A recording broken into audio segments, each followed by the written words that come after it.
I am B.K. Mishra from Bhagalpur, Faculty of Biology. Today, uh, we study about structure of brain.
This is ventral view of human brain. Actually fore brain में पहला हमने बताया था कि fore brain तीन part में divide होता है. इसमें पहला ऑल्फैक्टरी लोब, यह दो पार्ट में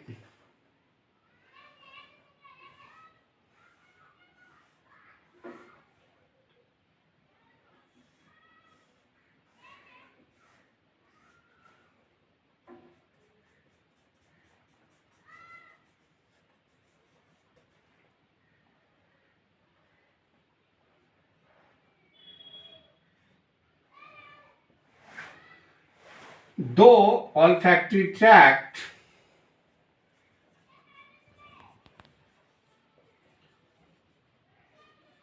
हमारे ब्रेन से निकलता है, जिसका टर्मिनल एंड हमारे नेजल चैम्बर को चला जाता है, जिसे हम ऑल्फैक्टरी बल्ब कहते हैं। इस ऑल्फैक्टरी बल्ब से नर्व फाइबर निकलता है जो हमारे नेजल चैम्बर को चला जाता है, and this is responsible for sense of smell. तो ऑल्फैक्टरी लोब की जब हम कभी बात करेंगे तो हम ये कहेंगे कि वह सेंस ऑफ स्मेल के लिए रिस्पॉन्सिबल होता है, यही स्टिमुलस रिसीव करता है स्मेल का। ठीक इसके नीचे वाला भाग सेरेब्रल हेमिस्फीयर है। सेरेब्रल हेमिस्फीयर एक्चुअली एक ही है, लेकिन इसके बीचों बीच एक डीप ग्रोव प्रेजेंट होता है, खांच पाया जाता है, जिसके कारण लगता है कि यह दो भाग में बट गया है। इसमें बहुत सारा सल्की और गायरी प्रेजेंट होता है। यहां पर हमने दिखाया है सल्की और यहां पर हमने दिखाया है गायरी। जो कनकेविटी है इसके ऊपर, इसे हम गायरी कहते हैं, और यह जो अंदर की तरफ फीसर चला आया है, इसे हम सल्की कहते हैं। किसी भी ह्यूमन में यह फीसर जितना अधिक गहरा होगा वह उतना अधिक इंटेलिजेंट होगा। इसलिए यह नेचुरल है कि कोई भी कितना ज्यादा इंटेलिजेंट है या जीनियस है। अब यह सेरेब्रल हेमिस्फीयर 4 पार्ट में डिवाइड होता है, फ्रंटल, पेराइटल, टेम्पोरल और ऑसिपिटल। यह जो फ्रंटल लोब है, एक्चुअली इसमें मेमोरी सेल इसी के अंदर प्रेजेंट होता है। साइट भी यहीं से रिकॉग्नाइज होता है। साथ ही साथ हम क्या बोलेंगे, मेरा क्या थॉट है, मेरा क्विक रिएक्शन क्या होगा, ये सभी का सभी इसी रीजन से कंट्रोल होता है। दूसरा आता है पेराइटल रीजन। पेराइटल रीजन हमारे साइट को कंट्रोल करता है, जबकि टेम्पोरल रीजन में भी मेमोरी सेल प्रेजेंट होता है, साथ ही साथ यह ऑडिटरी भी होता है। फीसर के आधार पर इसको 4 पार्ट में डिवाइड किया गया है कि कौन सा फीसर कितना ज्यादा गहरा है, और इसकी गहराई के कारण यह सेरेब्रल हेमिस्फीयर 4 रीजन में डिवाइड हो जाता है। यह सेरेब्रल हेमिस्फीयर हमारे ब्रेन के 2/3 पार्ट को फुलफिल करता है। तीसरा आता है डायंसिफेलॉन।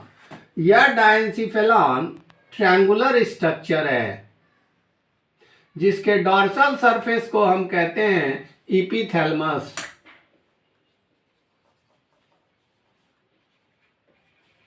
इसके मार्जिन को हम कहते हैं थैलेमस,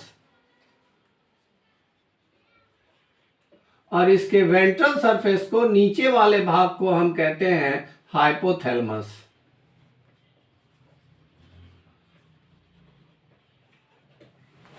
इसका जो एपिथैलेमस है, इसके ऊपर एपिथेलियल सेल का पैच पाया जाता है, धब्बा पाया जाता है, और ब्रेन के ठीक ऊपर जो मेनिंग्स है उसका नाम है पिया मैटर। यह पिया मैटर में भी एपिथेलियल सेल प्रेजेंट होता है, तो यह दोनों क्या करेगा, आपस में फ्यूज हो जाएगा,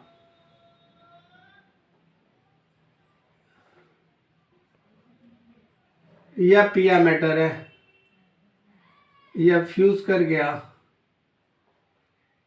एपिथैलेमस के साथ, and it forms hair like so many tubular structure in between pia matter and arachnoid matter। तो ये arachnoid matter है, ये पिया मैटर है, इन दोनों के बीच में यहां पर क्या है, सेरेब्रोस्पाइनल फ्लूइड। तो इस रास्ते से सेरेब्रोस्पाइनल फ्लूइड हमारे ब्रेन को चला आता है। This is called tela choroidea. Tela choroidea. तो ऐसा पैच, हमने कहा धब्बा, तो बहुत सारा धब्बा है, तो सभी को एक साथ हम कहते हैं एंटीरियर कोर्राइड प्लेक्सस, जिस रास्ते से सेरेब्रोस्पाइनल फ्लूइड हमारे ब्रेन के अंदर आता है। अब इसका जो मार्जिनल रीजन है, जिसको हम थैलेमस लिखे हुए हैं, यहां पर बहुत सारा नर्व सेल क्लस्टर के रूप में प्रेजेंट होता है, जिसे हम थैलेमी न्यूक्लियाई कहते हैं। थैलेमी न्यूक्लियाई। अब इसके नीचे की तरफ एक फनल शेप्ड स्ट्रक्चर निकलता है, जिसे हम इनफंडिबुलम कहते हैं। This is infundibulum. और हमारा जो अपर जॉ है, अपर जॉ के ऊपर एक पॉच लाइक स्ट्रक्चर निकलता है, जिसे हम रथकीज पॉच कहते हैं। यह पॉच एम्ब्रियोनिक स्टेज में निकलता है, और जैसे जैसे एम्ब्रियो का डेवलपमेंट होता है, यह धीरे धीरे इससे डिटैच होकर अलग हो जाता है, और यह आकर यहां पर जुड़ जाता है इनफंडिबुलम के साथ। इसे हम हाइपोफाइसिस कहते हैं। इनफंडिबुलम और हाइपोफाइसिस को एक साथ हम पिट्यूटरी ग्लैंड कहते हैं, which is master gland of our body. तो इस सरफेस से यह निकला, इसको हम कह दिए पिट्यूटरी ग्लैंड। तो फर्स्ट मेरा प्रीजेंसी फेलोन यहां पर कंप्लीट हो जाता है। ब्रेन का बीच वाला पार्ट है मिजेंसी फेलोन, जिसे हम मिड ब्रेन भी कहते हैं। इसमें दो पार्ट होता है, क्रूरा सेरेब्री और कॉर्पोरा क्वाड्रिजेमिना। इस रीजन में 4 इमिनेंस निकलता है, जो ग्रे मैटर का बना हुआ होता है। ऊपर वाले दोनों को हम सुपीरियर कॉलिकुली और नीचे वाले दोनों को इंफीरियर कॉलिकुली कहते हैं। दोनों तरफ यह आपस में नर्व फाइबर के द्वारा जुड़ा हुआ रहता है, जिसे हम क्रूरा सेरेब्री कहते हैं। चूंकि इस इमिनेंस की संख्या 4 है, इसीलिए इसको हम कॉर्पोरा क्वाड्रिजेमिना कहते हैं। Quadri means 4। अगर हम फ्रॉग की बात करें तो उसमें इस इमिनेंस की संख्या 2 ही होती है, तो वहां पर हम कहेंगे कॉर्पोरा बाइजेमिना। लेकिन यहां पर इमिनेंस की संख्या ह्यूमन के केस में 4 है, इसीलिए इसको हम कॉर्पोरा क्वाड्रिजेमिना कहते हैं। यह जो फाइबर है, यह एक्चुअली सेरेब्रल हेमिस्फीयर से मेडुला ऑब्लोंगेटा तक फैला हुआ रहता है और सभी को आपस में जोड़ता है।